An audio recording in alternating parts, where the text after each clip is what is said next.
Welcome to Haunting History, the podcast that reaches back into the past for the events that shocked everyone. Tales of true crime, mystery, and the macabre.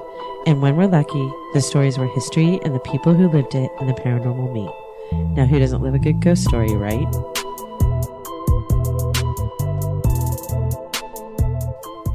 Okay, so welcome back to Haunting History Podcast. This is Kat, your host. Joining me today, I only have one of my co-hosts. Haley, how are you? Hi, good. How are you?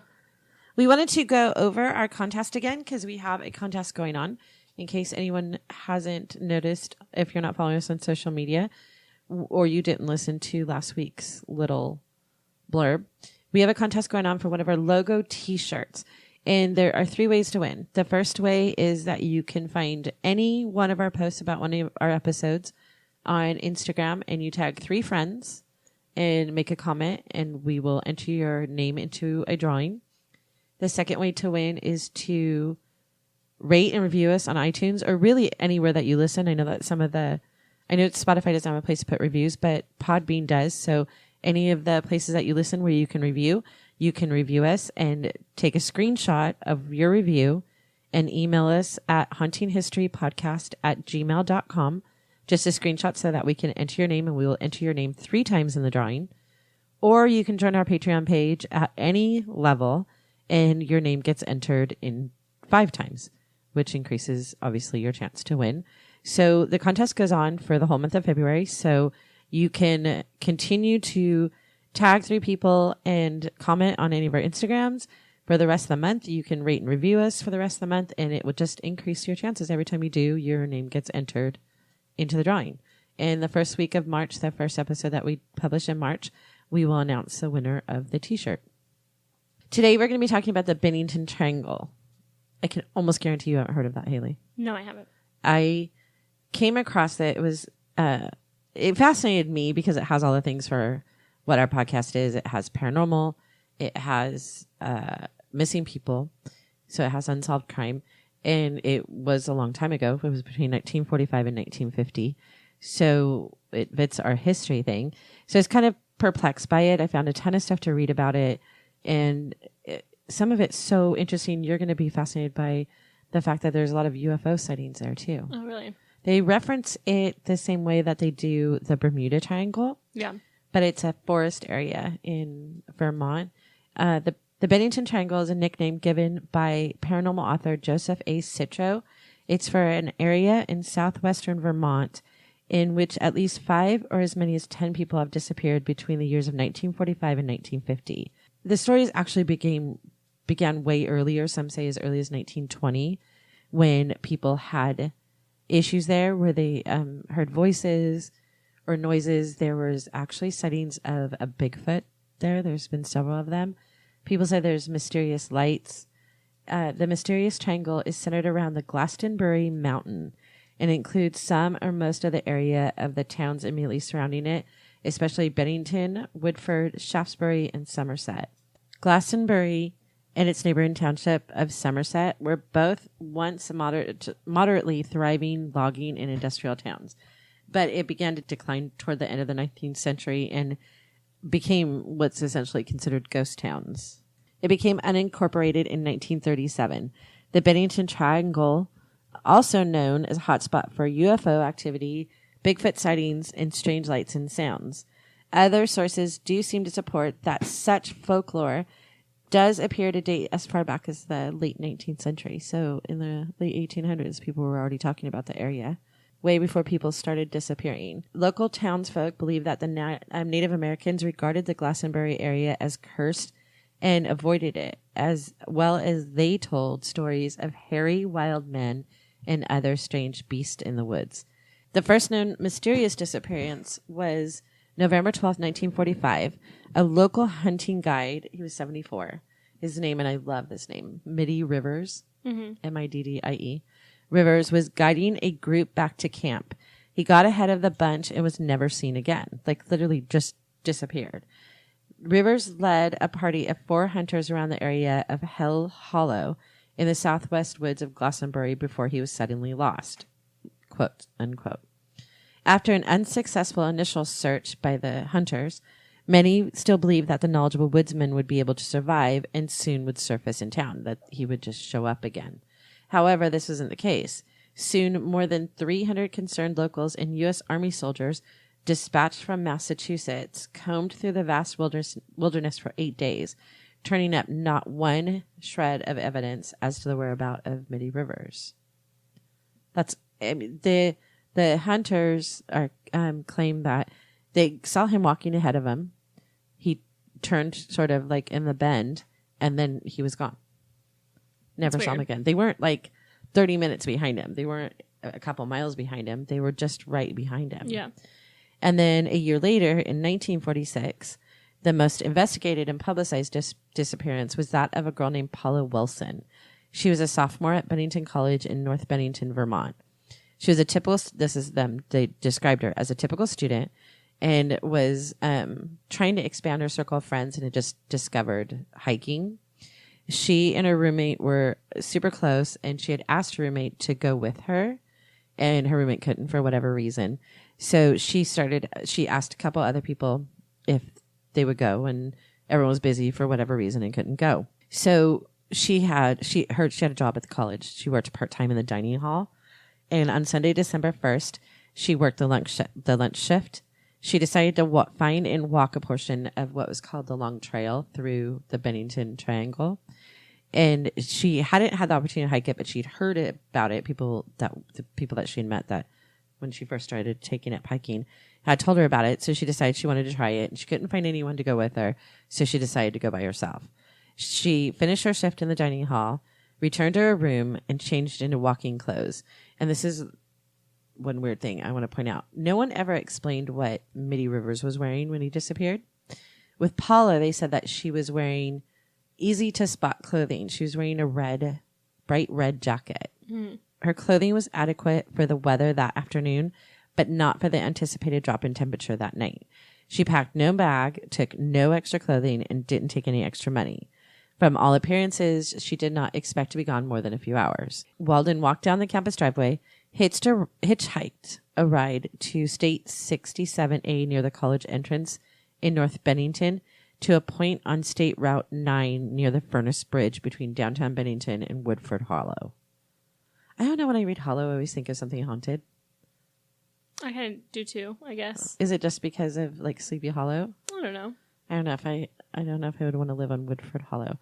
Local contractor Lewis Knapp picked her up and drove her as far as his house on Route 9, which is about 2.5 miles from the Long Trail. So she's going hiking, and she's going to walk 2.5 miles to the hiking. That seems really far. Yeah. Right? From this point, Weldon either hitchhiked or walked the rest of the way to the start of the Long Trail in Woodford Hollow. A group of hikers were walking down the trail as Weldon was walking up. She approached them and asked a few questions about the Long Trail. Then she continued walking in a northerly direction on the road portion of the trail. Now it's known as Harbor Road. Weldon was on the Long Trail late in the afternoon, and darkness was falling as she approached the end of Harbor Road. She may have continued into the quickly darkening woods, and it was presumed that she must have continued her Long Trail walk along the Bullsbrook Valley, although there are no known confirmed sightings of her past this camp that she had passed. She never showed up for classes on Monday, and her roommate originally thought that she had gone to the library to study for exams, never pulled an all-nighter, I guess. Yeah. But the next morning, when she hadn't returned, once she finally notified the college administrators, and they immediately started to search the campus. They had this thing on their campus that if you were leaving campus and you were going to be gone past a certain time, you had to sign in and out. That's smart. I know. It must have been a small college, though. Could you imagine doing that at UCLA? Maybe leaving your dorm building or whatever, you could do that. The Bennington County State Attorney was notified, and the county sheriff was brought in to help search. Over the next couple of days, her visit to the Long Trail was discovered when one of the hikers that she had approached, the one that told the story, he identified her from the photo in the newspaper where he actually worked there. Her disappearance launched a massive search party of more than 1,000 people and a reward of $5,000. Despite the large turnout and numerous aircraft that was utilized and a variety of assisting law enforcement departments, there was no clue to her fate were ever discovered. Ground and air searches concentrated on the long trail up as far as the Glastonbury Mountains, which was 10 miles to the north. Now, it was already getting dark. She was really going to walk 10 more miles? I mean...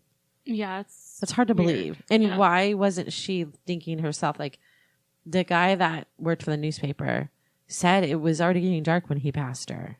And they had said something like, hey, you probably don't want to go by yourself or whatever. And she's like, oh, no, I'll be fine. Like, she should have known. The timing wasn't right. Yeah, I mean, even if you were a new hiker, you would be like, hey, it's getting dark. How am I going to get out of here? It's not streetlights. Most of those searching assumed that she had gotten lost in the woods. When no clues were found as her whereabouts, other theories started to be considered. Many, including her father, criticized the authorities' lack of sophisticated methods in handling the case, which was actually served as a catalyst for the founding of the Vermont State Police 7 months later. They didn't even have a state police department. Alternative theories speculated that she had been in unusually high spirits and had decided to run away to start a new life and was going to meet a secret lover and went off with him. That she was on her way to meet someone. Or that she had become injured and suffered from amnesia. Other theories speculated that Paula had been depressed and may have committed suicide, and she might have been kidnapped or murdered. The thing is, though, the guy that saw her, she didn't seem worried. She didn't seem upset. She just seemed like she was going for a hike. I mean, she could have been going to meet a boyfriend or something, but she asked people to go with her earlier that day. Yeah, it's not like that she committed suicide. She wouldn't have asked people to go with her. At the time of, I always count on you to come up with things I didn't think of, because I hadn't thought about the fact that if she was depressed and was going to commit suicide, she wouldn't have asked people to go with her. No, or if she was meeting someone privately, she wouldn't have asked people to go with her. Probably not. You're right. Yeah. See? And that's, again, you did it again. At the time of her disappearance, there was no state police organization in Vermont, and the state's attorney, county sheriff, and state investigator were responsible for the investigation. Paula's father pressed the investigators and the governor to bring additional professional law enforcement help. The governor asked... Vermont's governor asked Connecticut's governor to lend assistance. The Connecticut State Police and a state policewoman were assigned to the case. They interviewed every person who saw or thought they saw Paula and every person who lived along the route that she took, who were simply in the vicinity of the Long Trail on that December afternoon. 2 hitchhikers, elderly hitchhikers, came forward and said that they reported seeing her on the trail approximately 100 yards ahead of them minutes before she disappeared. So it's the same thing as Mitty Rivers. They claim that she rounded a corner on the trail, and when they reached the same corner, she was gone. As people speculated about her becoming a wild recluse on the mountain or perhaps fleeing to Canada to marry a boyfriend whose identity she kept secret. Again, I don't think she would have been asking people to go with her if she was going to meet some secret lover. Yeah, I don't think so. Investigators discovered that one of the last people to see Paula alive was a man who lived along Harbor Road. He was in the midst of an argument with his girlfriend when she walked by. The man stormed off in a jealous rage shortly thereafter, and depending on different statements he made, he went to his shack and spent the evening by himself, or he told the police that he drove his truck up the travel portion of the trail where Paula was heading. He lied to the police on several occasions and was a person of interest in 1946 and again in 1952 when the case was revisited. Reportedly, he told at least 2 people that he knew within 100 feet where Paula was buried, but later claimed that he was just talking. When no evidence was found that a crime had actually been committed and nobody was ever discovered, no forensic clues were ever identified, the investigation ended. And the case remains open today. Amazon is hiring near you. Start as soon as 7 days. No resume or experience required. Earn an additional $2 an hour through April. Health and safety are a top priority with all our roles and sites, and Amazon is taking precautions in our buildings to keep people healthy. Learn more or find a job now at amazon.com/apply. That's amazon.com/apply. Amazon is an equal opportunity employer. Amazon is hiring near you. Start as soon as 7 days. No resume or experience required. Earn an additional $2 an hour through April. Health and safety are a top priority with all of our roles and sites. Amazon is taking precautions in our buildings to keep people healthy. Learn more or find a job now at amazon.com/apply. That's amazon.com/apply. Amazon is an equal opportunity employer. She's disappeared. No explanation, no nothing. Yeah. So now there's 2 people within a year of each other went missing. That are reported. that are reported. Yeah, good. See? Exactly 3 years after the day that Paula Weldon vanished, the Bennington Triangle saw one of its more supernatural disappearances. A man named James E. Tedford. He was an elderly man. He was born in 1884 in Vermont. They don't know a lot about his early life, and I looked him up. I couldn't find a lot. But by 1940, he was a resident in Fletchertown, Franklin, Vermont, with his wife, Pearl, who was age 28, and he was 68. Things started to get strange following his return to Vermont at the end of a second spell of military service at the end of World War II. He returned to find his wife, Pearl, had vanished. No trace of her could be found. Now, that was reported everywhere. Everywhere I looked said that he had returned from World War II and his wife, Paula, went missing. And so it was so weird that his wife, she doesn't go missing. I looked them both up on Ancestry. She shows up in census records married to someone else later. Like, she just left. It's a very easy trail to follow. So yeah. I don't know why when they're reporting this story, why anybody's perpetrating a myth that his wife disappeared, because it really doesn't help the story or change the story. So I mention it just because if you're like me and you're listening to true crime, I always look everybody up and try and find pictures of them or try and see like what happened to them or whatever. She doesn't disappear. She's very clearly in all the records in Ancestry. The property they rented in Fletchertown, they claim was left abandoned. Tedford's family claimed no knowledge of the whereabouts of his missing wife, which is what all the reports say, which doesn't make sense. Then they said that he, though, was desperate and lonely because his wife had left. She didn't disappear. She left. And he checked into a soldier's home in Bennington sometime around 1947. On December 1st, 1949, his remaining family reported him missing. Police investigations reports show that he boarded a bus in St. Albans a few days earlier, but he had not arrived at his destination. He was on his way home to the retirement home in Bennington from a trip to see family in St. Albans, Vermont. The scheduled bus trip should have taken the best part of 8 hours, but heavy snow caused it to delay, and the route was passed through the Bennington Triangle. Tedford was seen sitting on the bus by 14 other passengers, all interviewed. All 14 passengers said they saw him. They all testified seeing him sleeping in a seat. When the bus reached its destination, which was after they had gone through the Bennington Triangle, Tedford was gone. The driver and other witnesses all testified that they had not seen him leave the bus. He was seen getting on the bus by multiple witnesses and was still on the bus at the last stop before arriving in Bennington. Somewhere between the last stop and Bennington, he disappeared. Strangely, all his belongings were still in the luggage rack and a local bus timetable laid open on the seat he had been sitting on. What? Just vanished. All 14 people said they saw him sleeping in the bus. Yeah. And then suddenly he was gone. And I wish they would say what he was wearing. And I'm going to tell you why.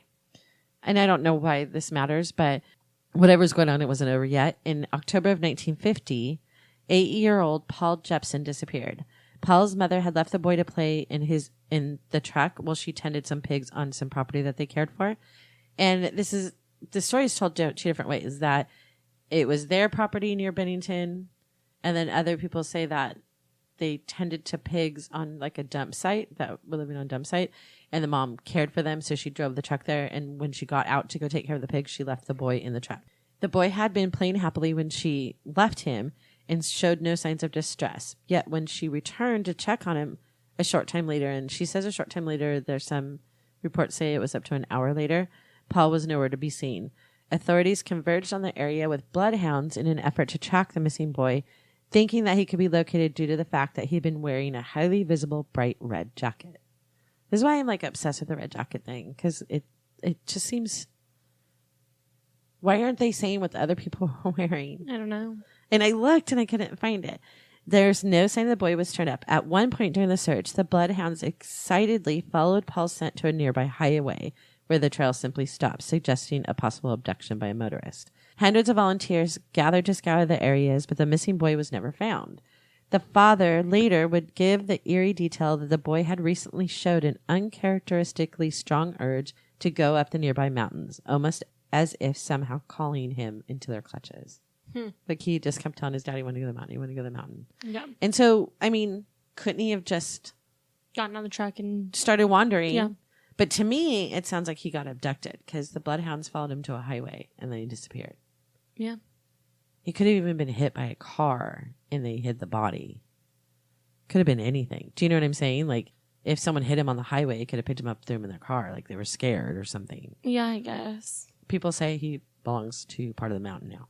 And then 2 weeks later, after he disappeared, 50-year-old Freda Langer, an experienced hiker and survivalist who was very familiar with the area, went missing on the Somerset area of the Long Trail bordering East Glastonbury. After hiking a brief half-mile with her cousin, Herbert Eisner, Langer fell into a stream and set back to their camp to change her clothes. And her husband was at the camp. He was resting because he had hurt his knee.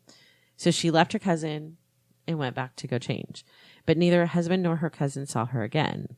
Helicopters from the Connecticut Coast Guard and the U.S. Army in Massachusetts, as well as local aircraft from citizens and the Vermont Aeronautics Commission, helped search for her.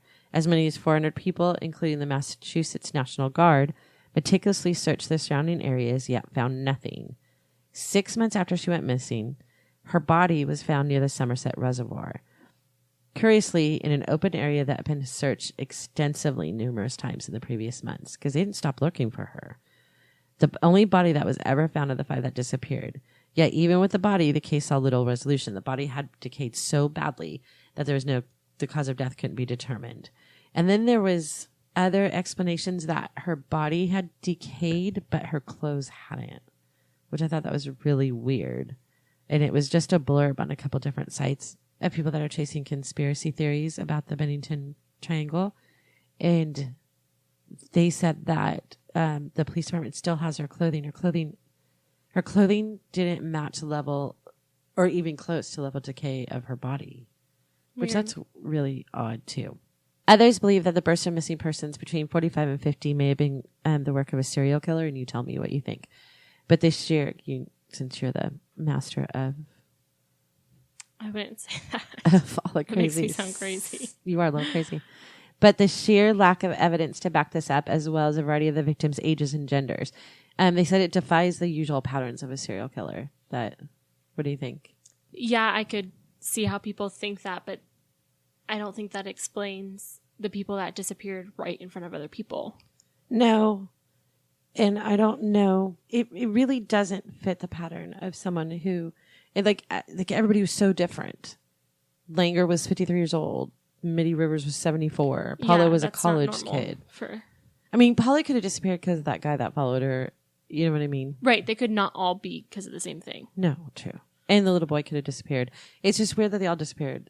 That's why I don't think a serial killer. It doesn't even make sense to me.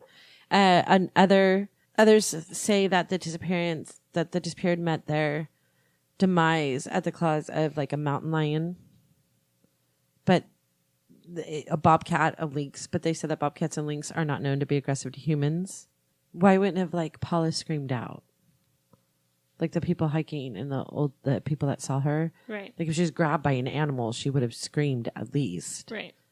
And same with Langer. She was an experienced hiker. Mitty Rivers was carrying a gun. That doesn't make sense either. It says the intriguing mysteries and unexplained events associated with the triangle have caused many to speculate widely about the possibility of paranormal forces at work. A notion that was bolstered by alleged UFO and Bigfoot sightings in the region. And then the first thing we're going to talk about, this is sort of creepy. The name they have for the creature they think lives in the Bennington Triangle is the Bennington Monster. And they said that since the beginning of the 19th century, there's been numerous sightings of a creature in the Glastonbury area. The eyewitness reports describe the creature as looking like Bigfoot or Sasquatch. Isn't Bigfoot and Sasquatch the same thing? I'm not totally sure, but I think some people would say, yeah. According to the BFRO. Do you know what that is? Bigfoot Recognition Organization. I have no idea. Bigfoot Field Researchers Organization. It is a real thing. Oh, I'm sure. No, I totally looked it up. Mm-hmm. It's a website. Yeah, I'm not surprised by that at all. Really? No. There are people that actively look for Bigfoot. Yeah. I don't know why you're surprised by that. I don't know. That's just crazy. Like, I don't know. I'm not surprised by MUFON, which is the search, the mutual whatever for UFOs that we talked about in one of our earlier episodes. But it's Bigfoot Field Researchers Organization. Yeah. Like, there are so many Bigfoot researchers that they've been able to organize into an organization. Yes. That is so crazy. Not shocking to me at all. There, I can't even. But I looked it up, and there's been numerous. It's crazy. You should go on the website. They have like little tags and stuff where all the different sightings are. And there's been a number of Bigfoot sightings in Vermont over the years. And I don't know if they're confusing this Bigfoot or Sasquatch or whatever. Yeah. With the Bennington monster.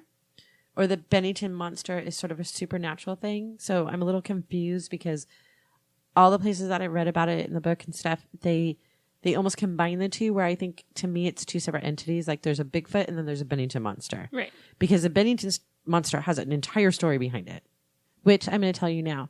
During the early part of the 20th century, there were women that would report that they would see a wild man. And they would come up behind him, open his coat and expose himself, and then wave a weapon around and then disappear again. And people think that it was someone who lived in the mountains. So I think the story of Bigfoot is separate from the wild man or the monster of Bennington.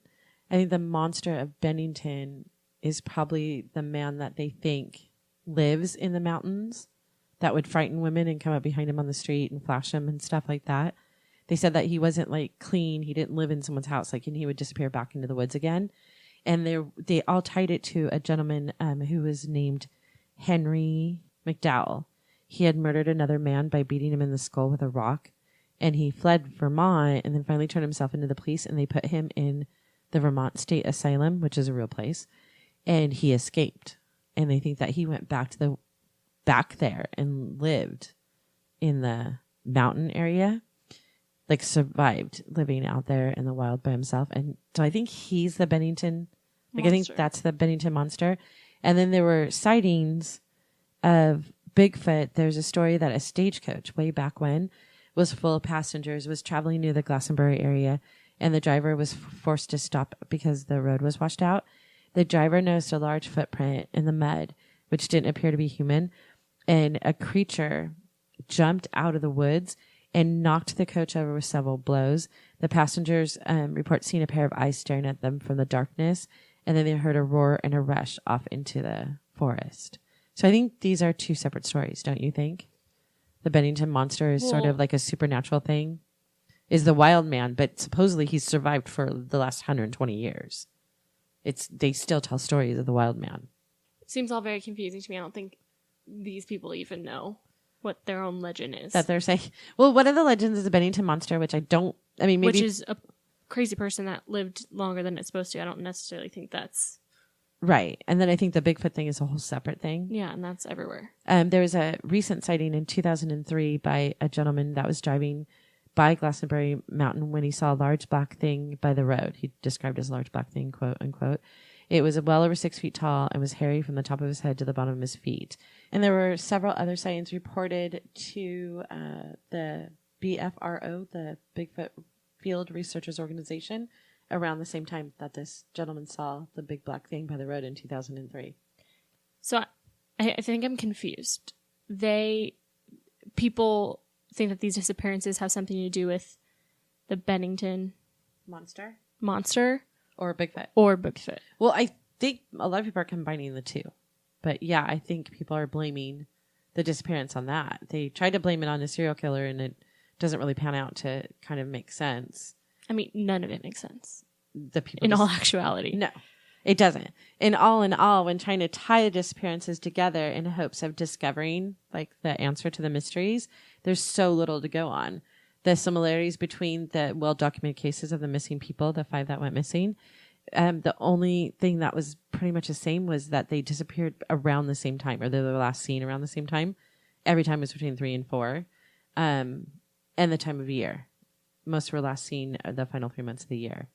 I think the fact that they're wearing red plays into it. If you're gonna believe the paranormal or the... And if you're going to assume that the other people were wearing red. We only know that 2 people were wearing red. But what I'm saying is if you're going to tie it into paranormal or Bigfoot or anything else, I think the red might be significant. Maybe. I would like to know what Mitty Rivers was wearing or Langer was wearing, or... The guy on the bus just doesn't make sense. That's the most... Yeah, that's crazy. That, like, how did he just that literally sounds like the Bermuda Triangle. I know. I was gonna say that where sounds so planes similar. disappear. Yeah. Paranormal theories considering the case have taken hold. They say that for those interested in the paranormal, theories dovetail with others and more recent odd occurrences in the Bennington Triangle area. The occurrences that they report now is that there's terrifying voices allegedly showing up on dead air radio, sightings of mysterious figures, unexplained navigation mishaps, and planes that mysteriously crashed.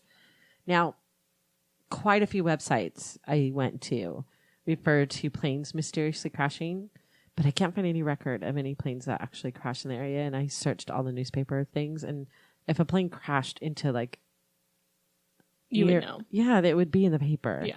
I mean, could miss something, but I just don't think it would be. I don't know. There's no credible sources that say that planes disappeared. One thing, though, that people say was that the Glastonbury area was avoided. This is from historians, was avoided by the Native Americans except to bury their dead. They specifically include the Algonquin, the Mohegan, and Mimic tribal populations who had lived in and around the Bennington Triangle area. That they wouldn't go. They believe that area was full of bad juju, but they buried their dead there. So I don't know that. I mean, why would they do that? Why would they? I don't know a lot about the Native American history. So one of the reasons I found on a website was because that the Indians didn't like the area because of the wind in the area, which I could see this being, this makes sense to me. Indians may have avoided it because of the convergence of the four winds. In most places, the wind is blowing, and we know this by driving down our street. You know how all the trees lean the same way? Mm-hmm. Because the wind blows that way. But in the Glastonbury area, the convergence of the four winds, there's no, I don't know how to explain it. There's no vegetation slant or shape of ice flows like that goes, it doesn't do the same thing. It goes all over the place. Right. So that the Indians didn't like that area. But why would they bury their dead there then? I don't know. They say that because of the wind pattern, there's no natural markers. And hikers and hunters in the modern area have corroborated that Glastonbury is extremely easy to get lost on. Right. So did all these people get lost? I don't know. The other theory besides the Bennington Monster and Bigfoot and bobcats is UFO sightings are particular significance in the area. People who believe that UFOs are involved say that the 6 Bennington Triangle disappearances were actually alien abductions. Mm-hmm. That's the one you agree with? Not necessarily agree with, because I don't necessarily know if I believe that aliens exist, but for some reason in my head, it seems so much more plausible. You're like, oh, nope, not serial killer. Nope, not Bennington Monster. Nope, not Bigfoot. Oh, UFO? Yeah, that's probably it. I don't mean like, yes, that's what it is, and that's why I'm betting all my money on the UFOs. But I'm just saying. Well, wait, you might actually be leaning more towards it now. There's numerous witnesses who have reported seeing column or silo-like lights while hiking in the wilderness of the Bennington Triangle. In July of 2018, just really recently, a triangle-shaped UFO was spotted moving slowly across the sky at a low altitude. It was very dark in color, so it was hard to see. It was witnessed by at least 7 different people total. They all reported that it looked like 3 lights in a triangle formation. It was first thought to be 3 different objects, but soon noticed that it was one very large object that was hard to see. The witnesses said the UFO was probably a few miles away and it hovered like a helicopter, but it was much, much larger. It slowly moved across the sky and out of sight. The witnesses said it didn't last very long and was gone after about 30 seconds. That one seems like the most plausible to you? Kind of. I don't want to sound like an actual lunatic, but kind of. There's another theory they say, and I'm not even going to give this much credence, but there's a stone on Glastonbury Mountain that the Native Americans warned people away from. They say that if you stood on the stone would basically suck you up. Yeah, but it doesn't make sense that all these people just, accidentally stepped on the same stone. Yeah. So it doesn't really make sense to me. Other people say that it's the paranormal part. It's that there's, because of the wind, the convergence of the winds, it's created a sort of thin veil where between our universe and millions of others, and that they just simply stepped through a veil. Also crazy theory, but I mean, there's stories like that in other places. So we have 5 disappearances, which they say that there were many, many more that just weren't publicized like those 5 were. And there was no state police. There's no ranger thing for someone. They didn't start keeping track of it until 1945. Yeah. So, I mean, people could have disappeared way before that. Mm-hmm. They do know that the Indians were there and believe that the area was cursed. Historians say that. So they say the area is cursed by either the Bennington monster, so let's go through them all. The Bennington monster, Bigfoot, paranormal that the veil is very thin because of the convergence of the winds, alien abductions which is the one that Haley's going to lean towards. Yeah. Or a rock that sucks you up. Yeah. So. All crazy. All of it. It's still, these people all disappeared. It's sad. But there hasn't been current disappearances? Not current disappearances, no, but current UFO sightings. Current UFO, yeah. See? Whether the disappearances in the Bennington Triangle are the work of an alien encounter, an undead wild man, Bigfoot, a human swallowing rock, or just victims of circumstance, chances are we may never know. Whatever secrets lay inside the Bennington Triangle will be forever locked away in what remains of the town of Glastonbury. Thank you for listening to this episode of Haunting History Podcast. We love hearing from you, so please be sure to like, follow, and comment on Facebook, Instagram, and Twitter at Haunting History Podcast. And don't forget to subscribe, rate, and review wherever you listen to all your favorites. Also, you can join our Patreon site for exclusive content, upcoming contests, and information only available to our Patreon members. Visit our website at huntinghistorypodcast.com for more information on each episode and links to our Patreon page and all the social media platforms. Until next time, I'm Kat, and remember, the living are far scarier than any ghost.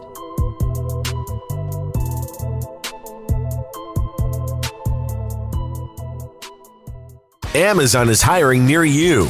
Start as soon as 7 days. No resume or experience required. Earn an additional $2 an hour through April. Health and safety are a top priority with all our roles and sites, and Amazon is taking precautions in our buildings to keep people healthy. Learn more or find a job now at amazon.com/apply. That's amazon.com/apply. Amazon is an equal opportunity employer.